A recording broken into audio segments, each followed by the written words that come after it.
મહુવા શહેરના બસ સ્ટેશનના પાછળના ભાગથી નીકળતા પાણીને લઈ ભારે ગંદકી, લોકો ત્રાહિમામ। ભાવનગર જિલ્લાના મહુવા શહેરમાં આવેલ બસ સ્ટેશનમાંથી ઘણા સમયથી પાણી રોડ પર નીકળતું જોવા મળી રહ્યું છે। આ પાણીના લીધે ગંદકી જેવા દ્રશ્યો સર્જાઈ રહ્યા છે। અહીં બસ સ્ટેશનના લીધે લોકોની ભીડ હોય છે, તો ગંદકીના લીધે રોગચાળો ફેલાવાનો ભય તો ખરો જ। તંત્ર દ્વારા તાત્કાલિક અસરથી આ વિષય પર ધ્યાન આપવામાં આવે તેવી લોકોની માંગણી અને લાગણી છે। સૂત્રો પાસેથી મળતી માહિતી અનુસાર થોડા દિવસ પહેલાં જ ભાવનગરના એસ.ટી.ના ડીસી દ્વારા મહુવા બસ સ્ટેશનની અંદરની દુકાનદારો પર સ્વચ્છતાના અભાવને લઈ દંડ ફટકારવામાં આવ્યા હતો।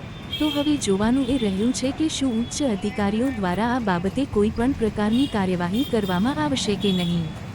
રિપોર્ટર અલ્ફાઝભાઈ, મહુવા।